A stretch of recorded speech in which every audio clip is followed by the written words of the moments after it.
Listen, don't worry. I'm taking good care of you here. Yeah. What's that? What's that? For your considerable trouble. As the Talmud says. I don't give a shit what he says, okay? Now you listen to me. You want to give your son-in-law 15% of the motel? You go ahead. It comes out of your end. Now we got you your get. You get us our 25%. Got it? My son was right. Yeah? You mud. Godless clay. I created a living golem. What the fuck is a golem? Some monster, Frankenstein. Get the fuck out of here. Living dead. I take that asshole son of yours and shove him up your ass. May the golem be with you. Ce personnage, qui aurait été créé par le rabbin Loew, le Maharal de Prague, pour protéger les Juifs des pogroms, a inspiré tant d'œuvres, notamment de science-fiction, de Metropolis à Blade Runner, en passant par les personnages Marvel, Hulk et La Chose. Il traverse le temps, mais bouleverse aussi les codes religieux, puisque l'homme, un rabbin en plus, est en capacité de créer un personnage au pouvoir surhumain. C'est toute la beauté et le mystère de la vie juive de Prague, mais aussi de la ville en général. Nous vous y proposons un merveilleux séjour à moins de 2 heures d'avion de Paris, Lyon, Marseille, Bruxelles ou Genève. Que reste-t-il du mythique ghetto de Prague? Un changement radical s'est opéré en 4 temps. Tout d'abord, l'émancipation des Juifs en 1850 qui leur permit d'habiter en d'autres lieux. Ensuite, la haussmannisation de Prague au début du XXe siècle qui rasa une grande partie de ses immeubles. La Shoah qui fit près de 80 000 victimes. Et enfin, la fin de la guerre froide encourageant le développement économique de ces quartiers. Il y subsiste principalement les synagogues muséifiées, l'ancien cimetière et l'hommage à la bohème immobilière de Kafka. La première journée de la visite commencera donc avec le quartier du ghetto et ses monuments concentrés sur quelques rues entre les avenues Parischka et Kaprova. La première journée commencera donc dans le quartier juif.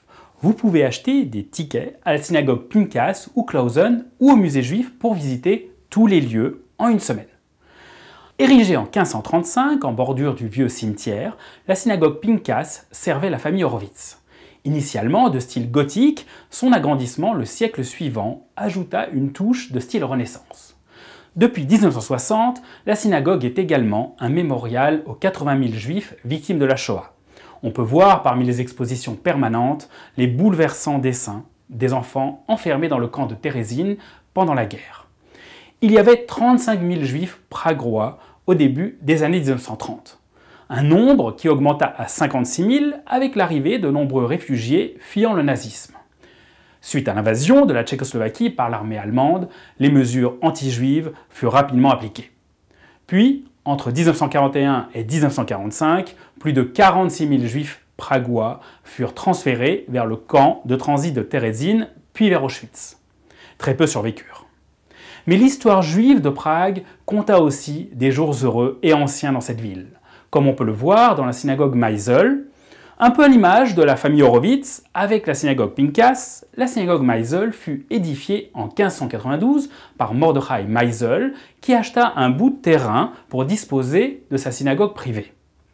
Grand philanthrope, il fut le premier maire du quartier juif. Le style de la synagogue est plutôt renaissant et en fit la plus élégante du ghetto. Elle fut ensuite littéralement obligée de renaître plusieurs fois suite aux incendies et travaux d'urbanisation. Depuis le début des années 1960, la synagogue présente une exposition permanente sur l'histoire des Juifs de Bohême du Xe au XVIIIe siècle. Panique! Votre montre s'est arrêtée et votre téléphone a été piraté par des Martiens. Pas de souci, vous saurez quelle heure il est en vous rendant à l'hôtel de ville juif qui se dresse sur la rue Maeslova. Il est surmonté d'une tour ornée de 2 horloges, l'une avec des chiffres romains et l'autre en dessous avec des lettres hébraïques dont les aiguilles tournent à rebours, de gauche à droite, non plutôt de droite à gauche, mais même moi, je peux confondre. De quoi synchroniser votre montre dans les 2 sens et troubler les Martiens. L'hôtel de ville a été construit autour de 1560 avec l'aide de Mordechai Meisel. Ce bâtiment est actuellement le siège des institutions juives de la ville. La synagogue Vysoka haute appartient au même ensemble de bâtiments que l'hôtel de ville juif. La synagogue est demeurée en fonction jusqu'à la Seconde Guerre mondiale, puis entre 1946 et 1950. Depuis, elle est devenue l'une des salles d'exposition du musée juif où sont rassemblés des vêtements sacerdotaux. Construite à la fin du XIIIe siècle, la synagogue Staranova, vieille nouvelle, est la plus ancienne au nord des Alpes. La rue Cervena Ulica, rouge, où se dresse le bâtiment, rappelle par son nom que, sur la petite place voisine, de nombreuses boutiques de bouchers existaient avant la destruction du vieux ghetto. Le temps et la disparition des repères urbains nourrissant l'imaginaire, la synagogue Staranova cristallise de nombreuses légendes. Une abondante littérature romantique locale affirme même que les restes du golem ont longtemps reposé dans les combles, sous le grand toit en pente. Toutes ces visites matinales dans l'ancien ghetto juif de Prague vous ont donné un appétit de golem. Il est donc temps de déjeuner. Ensuite, nous reprenons notre petite visite. Construite en 1694, la synagogue Klausen est la plus grande du quartier. Elle est située tout à côté de l'entrée du vieux cimetière juif, là où s'élevaient auparavant les Klauser, 3 petits bâtiments, dont une synagogue et la yeshiva du rabbin Low. Tous furent détruits dans le grand incendie de 1689 et l'actuelle synagogue fut édifiée à leur place, d'où son nom. La salle majestueuse avec un bel aron abrite aujourd'hui une exposition permanente consacrée aux coutumes et traditions juives. Fondé au XVe siècle, le vieux cimetière juif, où nous arrivons enfin, est un monument incontournable. Faute d'espace, quelques 12 000 stèles s'entassent sur une dizaine de niveaux, génération après génération. Cet horizon compact de stèles donne l'impression d'un engloutissement. On peut encore y lire les inscriptions à la mémoire des disparus et souvent des bas-reliefs qui symbolisent le nom d'une famille, le métier ou la vertu du défunt. La tombe la plus ancienne, celle du rabbin et poète Avigdor Kara, remonte à 1439. Les dernières tombes ont été édifiées en 1787, date de la fermeture du cimetière sur ordre de l'empereur Joseph II. Mais si une mémoire juive est bien vivante à Prague et auprès de tout tourneur de pages de livres qui se respecte, c'est bien celle de Franz Kafka. De nombreux monuments et lieux pragois portent son nom et élèvent son influence. Même un resto Rummus Kafka. Bientôt une Kayla Proust, une Daphina Dante ou un Gefilte Fisch Flaubert.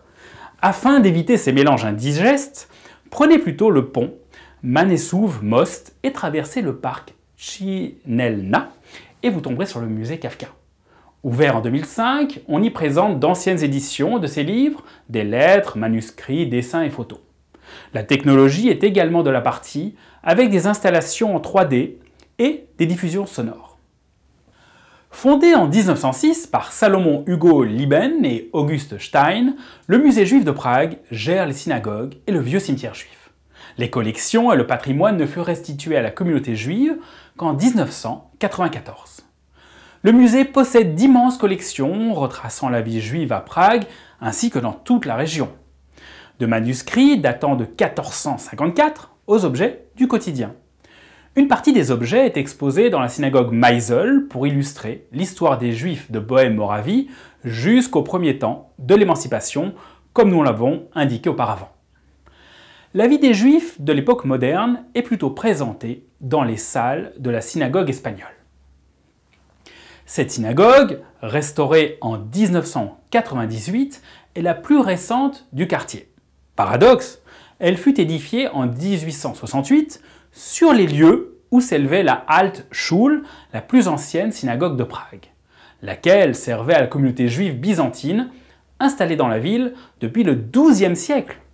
De style mauresque, la synagogue espagnole devint au début du XIXe siècle le premier lieu de culte réformé de la ville. Un orgue y fut installé, sur lequel joua notamment František Škrup, le compositeur de l'hymne national tchèque. À la sortie de la synagogue se trouve une étonnante statue rendant hommage à Kafka, qui vous donnera peut-être l'idée et l'envie de capturer tout ce qu'il y a de plus beau et inattendu en un regard et un clic. Le déjeuner venant à point après tant d'inspiration. Descendez ensuite vers l'horloge astronomique de Prague, avec son étonnant cadran, indiquant les positions planétaires et horaires, avec ses personnages sortant du cadran pour annoncer chaque nouvelle heure. Une petite promenade vous attend ensuite jusqu'au musée Muka, en évitant les autres petits musées attrape-touristes sur le chemin. Ils sont légion, malheureusement. Le musée Muka vous permet d'apprécier l'œuvre de ce grand artiste de l'art nouveau. Il est bien connu des Parisiens et de certains cafés qui portent encore son empreinte. Ouvert à Prague en 1998, le musée présente ses dessins, affiches et peintures. Et parmi les affiches parisiennes visibles, celles consacrées à la grande comédienne Sarah Bernhardt et ses spectacles. On prendra du plaisir à étudier comment Muka décore les corps de femmes de fleurs et tissus. Ces femmes sont-elles déifiées ou leur divinité traduite humainement par l'artiste? À chacun son interprétation et son souhait. Lors des travaux d'assainissement de l'ancien ghetto au début du siècle, 3 petites synagogues furent détruites. La synagogue nouvelle, la synagogue tzigane et la synagogue de la Grande Cour. Elles furent remplacées par la synagogue du Jubilé, construite hors du vieux quartier, dans le Nové Mesto, à 400 mètres du musée Muka. Édifiée sur la Jeruzalemska en 1906, elle célèbre l'intégration des Juifs dans la société pragoise. Parmi les beaux lieux où passer ces fins de journée, nous vous conseillons les galeries pragoises, en particulier le passage Lucerna, qui se trouve à 700 mètres de la synagogue. Avec son cinéma d'époque, la statue du cheval monté à l'envers, ses cafés, son étonnant ascenseur et en guise de finale, son toit panoramique où sont organisés des concerts. Si les 2 premiers jours vous ont permis de visiter de nombreux endroits, il vous faudra consacrer une bonne demi-journée au château de Prague. Vous apprécierez la visite des lieux où vécut la royauté pragoise, notamment la cathédrale Saint-Vitus où se déroulèrent les couronnements. Une exposition permanente au Palais Royal est consacrée à l'histoire de la ville, avec de nombreuses présentations interactives. Vous pouvez finir cette journée par une splendide vue panoramique sur Prague en montant les 300 marches de la tour sud de la cathédrale. Du Golem à Kafka, que l'inspiration soit avec vous lors de ce merveilleux voyage des synagogues au cimetière et à tout ce que la ville peut vous offrir.